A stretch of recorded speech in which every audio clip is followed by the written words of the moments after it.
அவங்கள ஜாமீன்ல எடுக்க முடியாதா? அந்த பொண்ணுக்கு ரகுராம் ஐயா கல்யாணம் பண்ணி வைக்கிறதா வாக்கு கொடுத்திருக்காரு.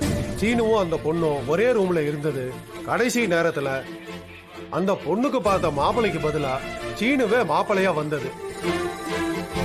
அப்புறம் பொண்ணு கையில அவ கைப்படம் எழுதின லெட்டர்.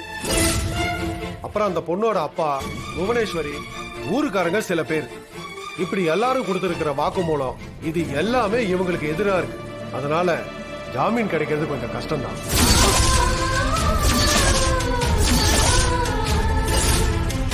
ஆனா நமக்கும் பெரியப்பா சீனு பக்கமும் எடுத்து சொல்ல நியாயமான பாயிண்ட்ஸ் இருக்கு. நம்ம அதை சொல்லலாமே சார். இன்ஸ்பெக்டர் கிட்ட அதை சொல்லி என்ன ஆக போகுது? நாம கோர்ட்ல தான் பேச முடியும். அந்த லிங்கம் மோசமான ஆளு சார். அந்த ஆளு பேசினத நான் காதால கேட்டு. நம்ம சொல்ற எதையுமே காது கொடுத்து கேட்கிற நிலைமையில அந்த இன்ஸ்பெக்டர் இல்ல. அப்படின்னா இன்னைக்கு அவங்கள வெளியே எடுக்க முடியாதா? எனக்கு இப்படி ஒரு சூழ்நிலை வரும்போது எந்த எல்லைக்கு வேணாலும் போய் காப்பாத்த அவரு தயாரா இருந்தாரு. எனக்காக அப்பா அவ்வளவு பண்ணாரு. ஆனா இப்ப அவருக்கு ஒண்ணுன்றப்ப என்னால எதுவுமே பண்ண முடியலையே. கையால் ஆகாதவளா நின்னுட்டு இருக்கேனே. ஆனா ஒண்ணு, அவரை வெளியே எடுக்க முடியல. இந்த சாவுக்கு அவர் தான் காரணம்னு அவரை ஜெயிலுக்கு போக வேண்டிய நிலைமை மட்டும் வந்தா, நல்லது பண்ணியும் அநியாயம் மட்டும் தான் ஜெயிக்கும்னா, அதுக்கப்புறம் நான் உயிரோட இருக்க மாட்டேன். உயிரோட இருக்க மாட்டேன். பெரியம்மா, என்ன பேச்சு இதெல்லாம்? அப்பாவை அப்படி எல்லாம் விட்டுருவோமா? நீயே தைரியத்தை இழந்துட்டா எப்படிம்மா? மச்சான் எல்லாருக்கும் நல்லதா பண்ணிருக்காரு தங்கச்சி. இன்னைக்கு நடக்கிறதெல்லாம் வச்சு ஒரு முடிவுக்கு வராத. இந்த பழிபாவத்திலிருந்து மீண்டு கண்டிப்பா மச்சான் வெளியே வந்துருவாரு. நீ தைரியமா இரு. ஆமா பெரியம்மா, முதல்ல நீங்க தான் நம்பிக்கையோட இருக்கணும். அவர் மேலயோ சீனு மேலயோ நம்பிக்கை இல்லாமலாம் இல்ல மாயா. ஆனா சுத்தி இருக்கிறவங்களை நினைச்சாதான் பயமா இருக்கு மாயா.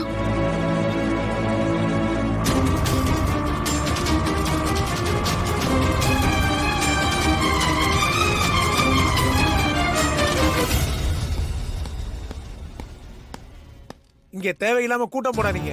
எல்லாரும் கிளம்புங்க. ஐயா சத்தம் போடுறாரு. இங்க இருந்து எல்லாரும் போங்க. ஐயா, நான் அவர்கிட்ட கொஞ்சம் பேசணும். ஒரு 5 நிமிஷத்துல பாத்துட்டு வந்துடுறேனே. ஐயா பார்த்தா என்னதமா திட்டுவாரு. நீங்க கிளம்புங்கம்மா. கொஞ்சம் பெரிய மனசு பண்ணுங்க ஐயா. 5 நிமிஷம் தான். சரி சரி, சீக்கிரம் போய் பேசிட்டு வாங்க. நீங்க இருங்க. நீ போய் பாருமா தங்கச்சி. சீனு, நீ பயப்படாத. மாயா, நான் எந்த தப்பும் பண்ணல மாயா. மாமா கூட என்ன சந்தேகத்தோடு தான் பாக்குறாரு. நீயாவது என்ன நம்பு மாயா. நான் இப்படி அவனை சந்தேகப்பட்டேன். எனக்கு உன்னை பத்தி தெரியும்டா. நமக்கு எதிரா ஏதோ நடக்குது. விதி வேற என்னத்த சொல்ல. ஆனா எனக்கு நம்பிக்கை இருக்கு. ஏதாவது ஒரு லூப் ஹோல் கிடைச்சா போதும். அதை வச்சு நான் உன்னை வெளியில கொண்டு வந்துருவேன். மாயா, எனக்கு இங்க நிக்கிறத விட நேற்று ராத்திரி ஒரு குற்றவாளி மாதிரி உன் முன்னாடி நின்னனே, ஏதோ நான் சாரு கூட ஒன்னா இருந்த மாதிரியும் எனக்கும் அவளுக்கும் தொடர்பு இருந்துச்சுன்னு சொன்னாலே, அப்பதான் எனக்கு நெருப்பு மேல இருந்த மாதிரி இருந்துச்சு மாயா. அவ சொன்ன இதையும் நம்பாத மாயா. அவ சொன்னதை நான் மைண்ட் பண்ணவே இல்ல. உன்னை நான் தப்பா நினைக்கலடா. மாயா, இங்க பாரு மாயா, நீ என்ன நம்புற இல்ல, எனக்கு அது போதும். ஸ்டேஷனுக்குள்ள புகுந்து சலம்பல் பண்ணிக்கிட்டு இருக்க. என்ன வேணும் உனக்கு? என் பொண்ணு சாகடிச்சவங்க இவங்க ஜாமீன்ல வெளியே போக பாக்குறாங்களாமே. மொத்த குடும்பமும் இங்க வந்து கேட்டா நீங்க ஜாமீன்ல விட்டுருவீங்களா இவங்கள? சும்மா கத்தாத. இங்க யாருக்கும் ஜாமீன் கொடுக்கல. அதான பார்த்தேன். என் பொண்ணுக்கு கல்யாணம் பண்ணி வைக்கிறேன்னு ஆசை வார்த்தையெல்லாம் காட்டி ஏமாத்தின குடும்பம் யாது.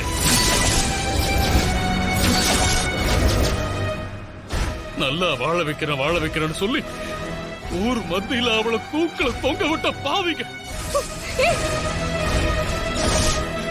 ஒத்த பொண்ணியா எனக்கு எப்படி எல்லாம் வளர்த்த தெரியுமா? அவ இவனை கல்யாணம் பண்ணிக்கணும்னு ஆசைப்பட்டா.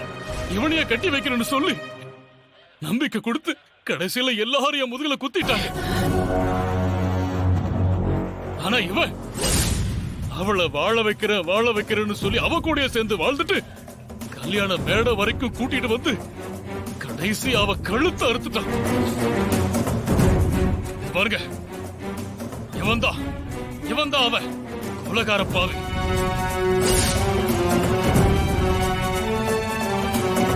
எங்க என் பொண்ணோட மனசுல காதல் கனவுன்னு எவ்வளவு ஆசையை வளர்த்து வச்சிருந்தான்னு தெரியுமா? எல்லாம் நாசமா போச்சு. ஐயா, அவளா தூக்குல தொங்குனாலா இல்ல இவனுக்கு எல்லாம் சேர்ந்து அவளை தூக்குல தொங்க விட்டானுங்கன்னு எனக்கு தெரியாது.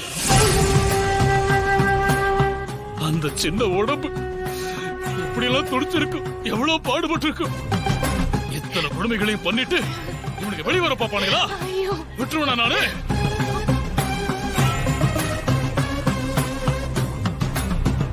விட மாட்டையா? என் பொண்ணு சாவுக்கு நியாயம் கிடைக்கணும். மாமா இவனெல்லாம் பணத்தை வாரி அரைச்சு பெரிய வக்கீல வச்சு வாதாடி தான் எந்த குற்றமும் செய்யலன்னு நாலு கேஸ விட்டு வெளியில வந்தான்.